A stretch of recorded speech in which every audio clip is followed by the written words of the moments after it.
আসসালামু আলাইকুম। ঢাকা শহরের যে কোনো একটা আসনের একজন নারী, তিনার শ্বশুর এবার নির্বাচনে প্রতিদ্বন্দ্বিতা করছেন। তো তিনি তার কিছু নেতাকর্মীদেরকে নিয়ে তাদের এক অফিসের ভেতরে, অফিসে না, তার এক বাসায় তারা এক মিটিং করছে।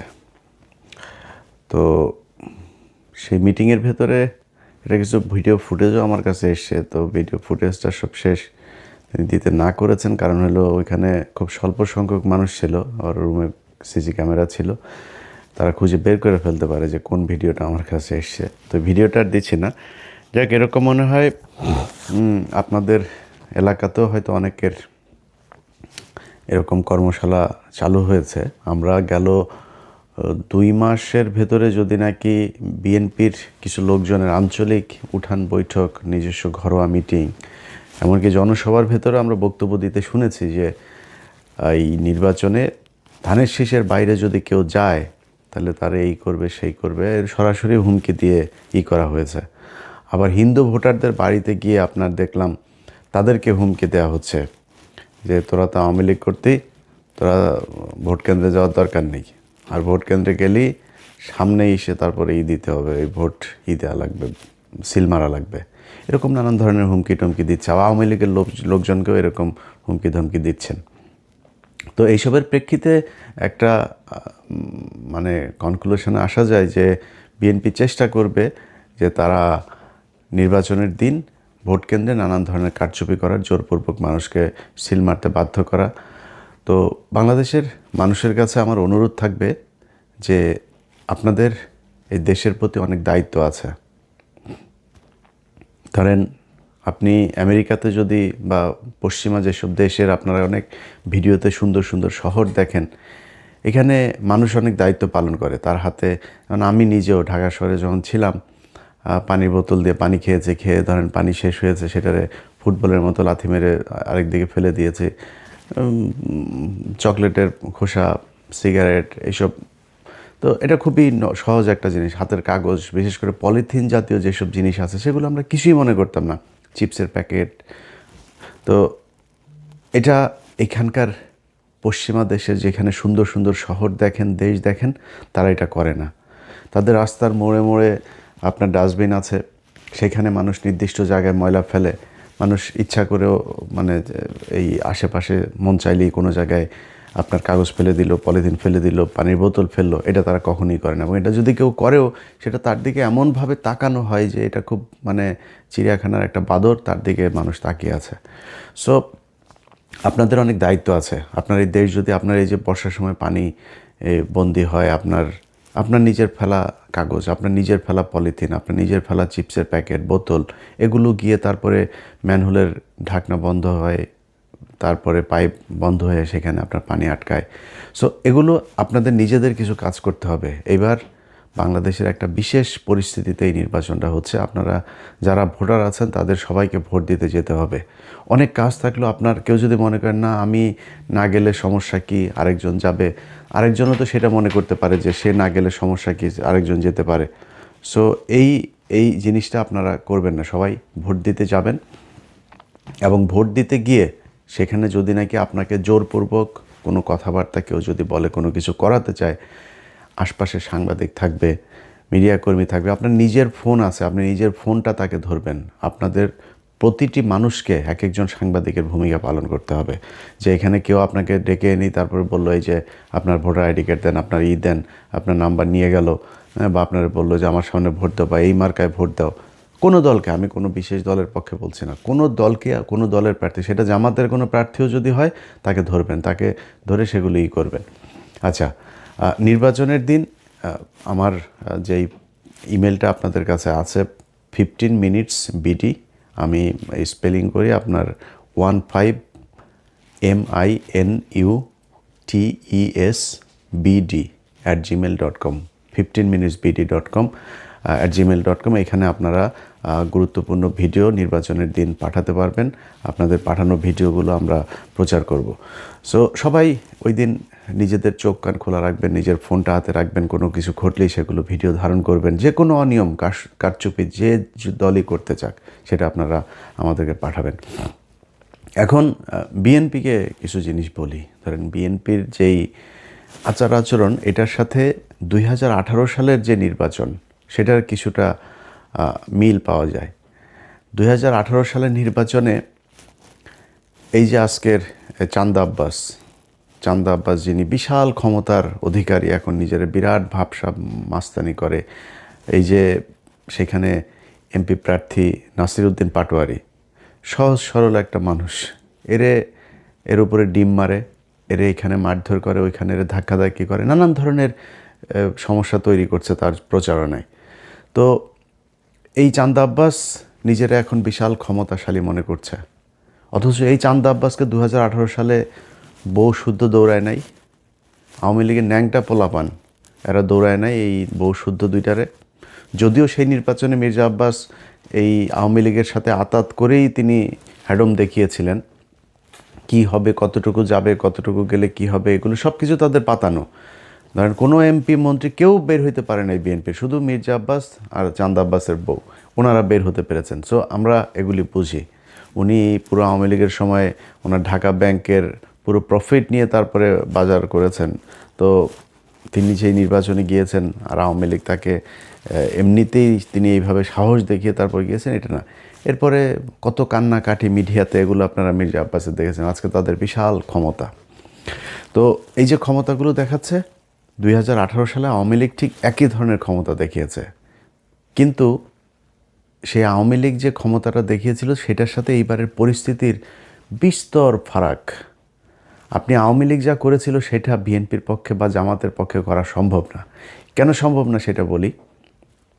ধরেন 2018 সালে বিএনপির যে প্রার্থীরা ছিল তাদের নির্বাচনে নিয়ে আসা হয়েছিল মূলত পার্টিসিপেটরি একটা ইলেকশন হবে, ইনক্লুসিভ একটা ইলেকশন হচ্ছে, এটা ইন্টারন্যাশনাল মিডিয়াকে দেখানোর জন্য, যারা নির্বাচন অবজারভার যারা আছে তাদেরকে দেখানোর জন্য, তারপরে বিভিন্ন সংস্থাকে দেখানোর জন্য যে এই যে দেখো সবাই নির্বাচনে অংশ নিয়েছে। এবং তাদের সাথে এক রকমের এই যে মির্জা ফখরুল, তারপরে এই যে ডক্টর কামাল, 73-এর চোরাই এমপি, তারপরে হইল গিয়া এই যে গামছা ডাকাত, ওই যে কাদের সিদ্দিকী, তো এই কাদের সিদ্দিকী টিদ্দিকী, এগুলো সব মিলে আওয়ামী লীগের সাথে একটা কনস্পিরেসি করে তারপর বিএনপিকে নির্বাচনে নিয়ে গেল।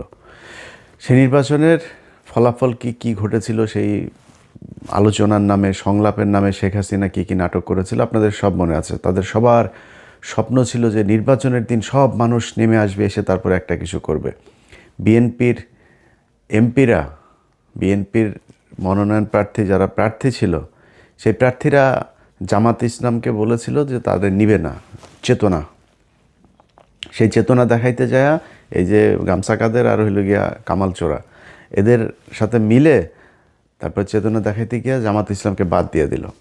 জামাত ইসলামকে বাদ দেওয়ার পরে সেই নির্বাচনে দাঁড়াইতেই পারে নাই। মানে গণফোরাম এই কামাল চোরার আর ওই গামছা কাদেরের দলে এদের পরিবারের মানুষ ছাড়া তো আর কেউ নাই। তো সেই দলের লোকজনের নিয়ে আপনি রাস্তায় দাঁড়াবেন কেমনে? একটা মিটিং হইতো একটা জনসভার মঞ্চে, আরে সেখানে ডক্টর কামাল শেখ মুজিবের কথা বলে, শেখ মুজিবের বয়ান, পুরো আওয়ামী লীগের বয়ানই করে, মুক্তিযুদ্ধের বয়ান। তো মুক্তিযুদ্ধের বয়ান বললে জিয়াউর রহমান নাই মুক্তিযুদ্ধে, জিয়াউর রহমানের দলের স্টেজে উঠা তারা আওয়ামী লীগের করে দিয়ে এসেছে। এই হলো বিএনপির সেই সময়ের বুদ্ধি এবং বিএনপির সাহস। এটা করে নির্বাচনে গেল। তো আওয়ামী লীগ যে কারণে তাদের এই দৌড়ানিটা দিতে পেরেছে সেটা হলো বিএনপির লোকজন তখন সবাই এক একজনের নামে 200-400 করে মামলা ঘাড়ে। তো তাদেরকে ওই গেলে এসপিরা বলে দিত যে স্যার এই এসেন না, এলাকায় এসেন না, আসলে কিন্তু গ্রেপ্তার করা হবে, আমার উপর থেকে নির্দেশনা আছে, আসলেই গ্রেপ্তার করা হবে। তো এমপিরা কেউ যাইতো না। অনেক এমপির সাথে কথা হইতো। এই যে আজকের ধরেন এই যে দুলু ভাই নিজেও এইটার ভিকটিম। বহু মানুষ এই যে আজকে ইস্যু করে দেশ ভাসায় ফেলার আমাদের চুয়াডাঙ্গার দুদু ভাই, হ্যাঁ, তারপরে আরও লোকজন আছে, যাই হোক, তো কেউ যাইতে পারে নাই। সবার অবস্থা একই ছিল। এখন ওই সময়ের পুলিশ আপনারে মামলার জন্য খুঁজছে। ওই সময় আওয়ামী লীগ ভয়ঙ্কর রূপে, আপনি জানেন যে 18 আগে কি ছিল, পরেও আওয়ামী লীগে আসবে, মানে ক্ষীণ একটা আশা নিয়ে নির্বাচনে গিয়েছিল, যে কারণে আওয়ামী লীগ যে আবার আসবে, এবং আওয়ামী লীগের লোকজনও থ্রেট করছে যে নির্বাচনের পরে কিন্তু তোরে দেখাবো, কেলাবো ইচ্ছা মতো। তো এই ভয়ে তারা তো আর বের হইতে পারে নাই। এখন এবারের প্রেক্ষাপটটা আপনাদেরকে বলি। এবারের প্রেক্ষাপট হচ্ছে, জামাত ইসলামের কারো নামে মামলা নাই, শেখ হাসিনা ক্ষমতায় নেই, তারপরে আপনার এলাকার যে প্রশাসন, সেই প্রশাসন আপনারা কোনো চাপ দেয় না যে স্যার এলাকায় থাকা যাবে না, এলাকা থেকে বের হয়ে যান, সেই চাপও নাই। সেনাবাহিনীর গুটি কয়েক তারা খুবই কোণঠাসা একটা পক্ষ ডিজিএফআই, তারা চাচ্ছে যে নির্বাচনে একটা কারচুপি করানোর জন্য। কিন্তু একদম মূল সেনাবাহিনীর যারা আছে, বিশেষ করে মধ্যম সারির অফিসার থেকে নিচের সৈনিক যারা আছেন, এদেরকে দিয়ে আকাম কুকাম আর করানো যাবে না। আমার বিশ্বাস এখন পর্যন্ত সোফার, আমি সেনাবাহিনীকে নিয়ে নির্বাচনের পরে হয়তো একটা ভিডিও করব, এখনই কোনো মন্তব্য করছি না, তবে সোফার এখন পর্যন্ত সেনাবাহিনীর আচার আচরণ যা আছে ভালোই মনে হচ্ছে। তো এই সেনাবাহিনী যদি চায়ও, মনে করেন সেনাবাহিনী 2018-24 মতো আওয়ামী লীগকে যেভাবে পাহারা দিয়েছে সেভাবে আপনাদেরকে পাহারা দিয়ে একটা নির্বাচন করাই দিবে, এটা এবার আর সম্ভব না। ওই জায়গায় সেনাবাহিনী যাইতে পারবে না, যাইতে দেওয়া হবে না সেনাবাহিনীকে। সো সেনাবাহিনী এই যেই অবস্থানে আছে, এই অবস্থানে থাকলে, পুলিশ যে অবস্থানে আছে সে অবস্থানে থাকলে মানে থাকতে হবে। এরপরে আপনার এলাকার লোকজন নিয়ে আপনি মারামারি কট্টুক জামাত ইসলামের সাথে করতে পারবেন, বা জামাত ইসলাম চাইলে বিএনপির সাথে মারামারি কট্টুক করতে পারবে। তো হুমকিটা যেহেতু বিএনপির দিক থেকে এসছে, সেই কারণে আমি জামাতকেই এখানে দ্বিতীয় পক্ষ হিসাবে নিচ্ছি।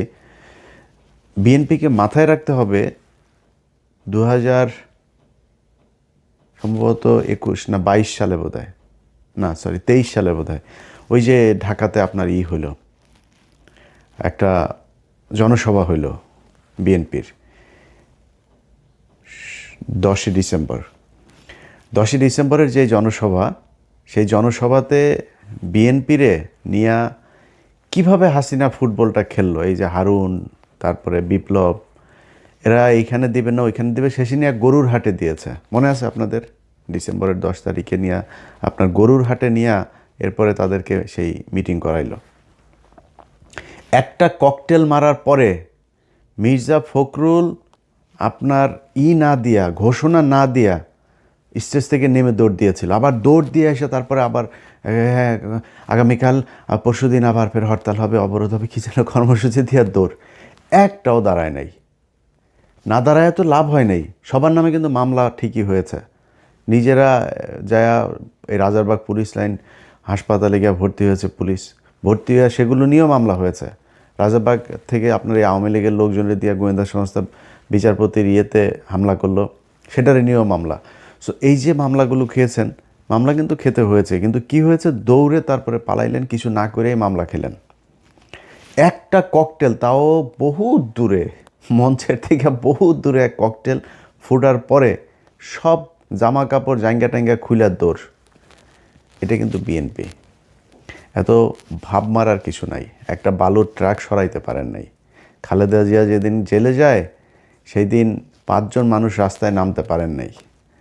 আজকে লক্ষ লক্ষ মানুষ নিয়ে এই যে ভাবসাব মারেন না, নির্বাচনে ফেল করেন, ওই কুমিল্লায় হাসনাতের আসনে যান, মঞ্জুর কাছে যা জিজ্ঞেস করেন পৃথিবীটা কেমন, বুঝছেন?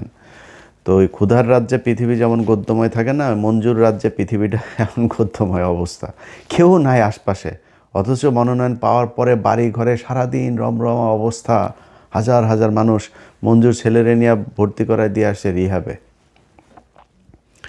পাগল হয়ে গিয়েছে। তো তাদের কাছে যা জিজ্ঞেস করেন নেতাকর্মীরা কীরকম, এটা বাংলাদেশের মানুষের স্বভাব চরিত্র। যখন আপনার অবস্থা ভালো থাকবে আপনার পিছে পিছে দৌড়াবে ইচ্ছা মতো, অবস্থা ভালো থাকবে না তখন আর পিছনে কারোরে পাবে না। ঠিক একই অবস্থা আপনাদের সামনেও হইতে পারে কিন্তু, হ্যাঁ। সো পিছনের দিকে একটু খেয়াল রেখে তারপরে সামনের পদক্ষেপ নিয়েন, তাইলে খুব সুবিধা হবে। আগে বালুর ট্রাক সরাইতে পারেন নাই, নির্বাচনের দিনে 2018 সালে মাঠে আসতে পারেন নাই আওয়ামী লীগের প্যাদানির ভয়ে, সেই ব্যক্তিরা এখন এত ভাব মাইরা কথাবার্তা বলবেন আর জামাতে ইসলাম বসে বসে লেমন চোষ খাবে, এটা মনে করার কোনো কারণ নেই। আওয়ামী লীগে এই জামাতে ইসলামকে আপনার করতে হলে যেই পরিমাণে শক্তি আপনার প্রয়োজন ওই পরিমাণের শক্তি আপনার নাই। আপনাদের এইটার পরে জামাতের এক ক্যান্ডিডেটের সাথে কথা হচ্ছিল, দীর্ঘদিন জেল খেটেছেন সেই ক্যান্ডিডেট, তারপরেও তাদেরকে নোয়ানো যায়নি। তো আমি তারা বলার পরে ভাই আমার বলতেছে যে ইলিয়াস ভাই আপনি টেনশন করেন না, পাছার চামড়া লাল করে দেওয়া হবে এবার যদি ভোট কেন্দ্রে কেউ আকাম কুকাম করতে আসে। বহুত পরিকল্পনা নিয়ে তারপরে জামাতে ইসলাম মাঠে আছে, তার সাথে সাধারণ মানুষ, সাংবাদিক, প্রশাসন সবাই আছে। এইখানে যায়া আকাম কুকাম করে তারপরে ভোট জোর করে নিয়ে চলে আসবেন, এটা মনে করার কোনো কারণ নেই। এই চিন্তা থেকে বের হইয়া কি করা যায় সেই চিন্তা করেন, কেমনে জিতা যায়, অন্য কোনো রাস্তাঘাট যদি থাকে ওই দিক থেকে চিন্তা করে আসেন।